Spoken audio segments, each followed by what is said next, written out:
Hello and welcome to another edition of Let's Turn This Box Truck into an RV. Today is March 2nd, February of 2018, and we're going to try to make this a quick one. I just want to give you a finished look at these countertops.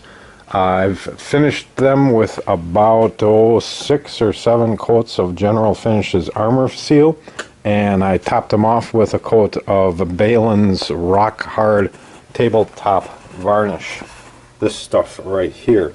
I had about half a quart left over. You can see it's about 4 years old. So I was a little leery about using it, so I did a test first, and my test block is right over here. And the test block came out nicely. I was happy with the finish, so I went ahead and proceeded to put a coat on all the other pieces here. And it's a super high gloss finish. And you can see in the light, maybe you can, maybe you can't, some of the imperfections. You know, the gloss really brings out any of the imperfections in this. But if you're not in that light, you know, I just love the look of the super high gloss. It gives it just quite a shine. I gotta tell you something I did really stupid. You know, I laid all these boards out, and I got the very nicest, finest looking boards to use on that end of the table.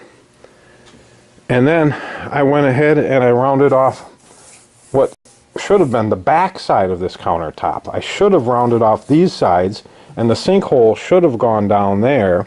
If the sinkhole had gone down there, I wouldn't have all these rough wormholes and a couple of bad spots here. Those would have been cut out. That was the way it was all planned out. So I'm kind of an idiot sometimes. I went ahead and so the whole thing's backwards. But at the end of the day, nobody's going to be the wiser except me, which still pisses me off, but nobody's going to be the wiser. So over here we've got the countertop for the microwave oven base. This one's got a little different sheen to it. I don't know why. It's just got a little different sheen to it. But yet again, I'm really happy with how they turned out. They've just got this super nice glossy finish.